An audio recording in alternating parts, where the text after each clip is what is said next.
वर्तमान समय में यदि हम देखें तो हमने उस जिम्मेदारी का निर्वाह किया है कि गरीब के पास जरूरत पड़ने पे जीवन की आवश्यकताएं भी रहीं, विकास के नए सोपान भी बनते रहे, रेलवेज का मॉडर्नाइजेशन हो, 90% से अधिक इलेक्ट्रिफिकेशन हो गया हो, 70 से अधिक एयरपोर्ट बन गए हो, भारत चीन सीमा के ऊपर हैवी इंफ्रास्ट्रक्चर का निर्माण हो, वो भी किया है, कोविड वैक्सीन भी सबके लिए उपलब्ध कराया है। और इसके बावजूद आज पहली बार ऐसा मौका है जब G20 और G7 कंट्रीज में हम दुनिया में सबसे बेहतर स्थिति में नजर आ रहे हैं। मुझे लगता है कम से कम ईमानदारी से इस बात को समझने का प्रयास करना चाहिए।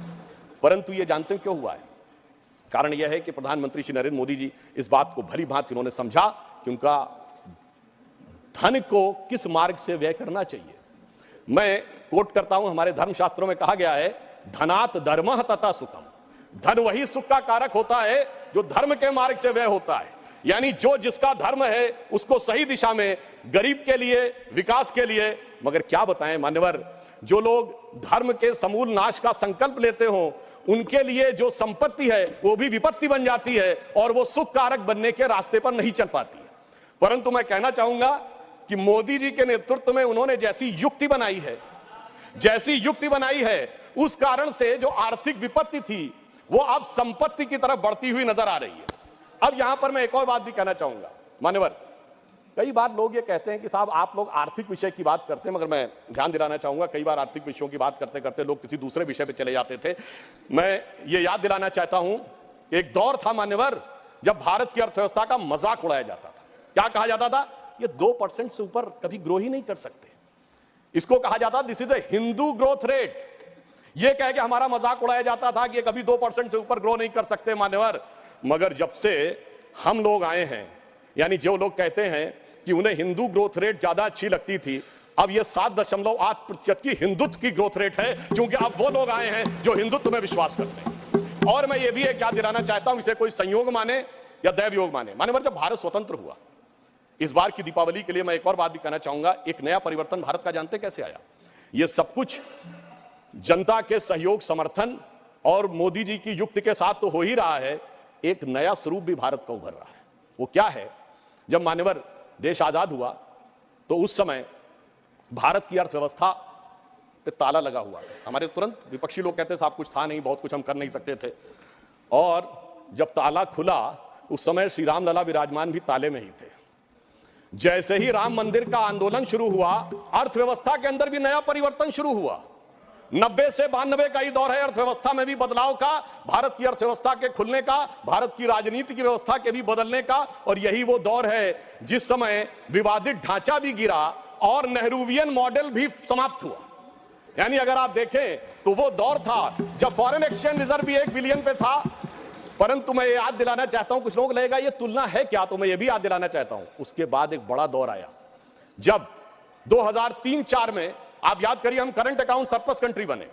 2003-4 के चौथे क्वार्टर में हम सबसे तेजी से बढ़ने वाली अर्थव्यवस्था हुई और इंडिया सक्सेस स्टोरी 2003-4 में कही जाने लगी।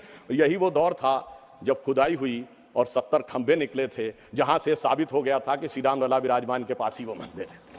अब आप आइए साहब, उसके बाद 2019 में जब जजमेंट आया तो तब 1 बिलियन था, जब खंभे निकले तो फॉरेन एक्सचेंज रिजर्व 100 बिलियन था, अब मोदी जी के नेतृत्व में 500 बिलियन पहुंच गया। और इतना ही नहीं मान्यवर, अब जब राम मंदिर बनने जा रहा है तो हम 5वीं बड़ी अर्थव्यवस्था है, चौथे बड़े स्टॉक एक्सचेंज है, तीसरे बड़े ऑटोमोबाइल मैन्युफैक्चर हैं, दूसरे बड़े मोबाइल के मैन्युफैक्चर हैं, इंफ्रास्ट्रक्चर में इन्वेस्ट करने वाले हम नंबर 1 के देश हैं और चांद के अछूते कोने को छूने वाले देश भी बन गए हैं। और अब अगर आप देखें तो हम G20 में सबसे ऊपर बढ़ते चले जा रहे हैं। यह कह के मैं सिर्फ यह बताना चाहता हूं, कुछ ऐसे संयोग होते हैं जिनको देखने के लिए एक अलग दृष्टि चाहिए, जिसके लिए रामचरितमानस में एक चौपाई है कि सुमति कुमति सबके उर रही, यानी अच्छी मति और बुरी मति सबके मन में रहती है।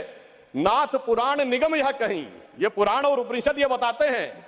और जहां सुमति तहां संपत्ति नाना, जहां कुमति तहां विपत्ति निधाना।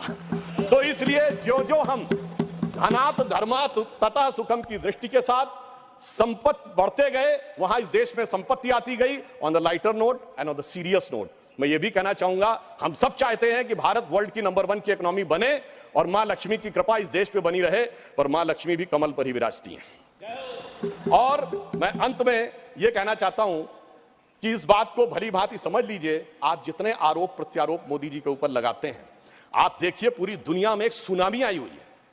चाइना, अमेरिका जैसे देश जूझ रहे हैं। ब्रिटेन में यह कहा जाता है कि जब जाड़े का मौसम आ गया है कि they have hardly money either to heat और टू ईट, यानी या तो खा लो या बिजली का बिल पेमेंट कर लो। उस दौर में मैं अगल बगल वालों की बात नहीं कर रहा हूं कि श्रीलंका और पाकिस्तान में क्या हो गया। जनाब, हमारा कैप्टन कितनी कुशलता के साथ इस सुनामी से भरी लहरों में लेके जा रहा है, मगर क्या कह रहे हैं विपक्ष वाले, अरे अगल बगल के पलटे जहाजों को मत देखो, दूर दराज के डहते जहाजों को मत देखो, ये जहाज के अंदर मुझे कुछ हिचकोले क्यों नजर आ रहे हैं उसके ऊपर देखो।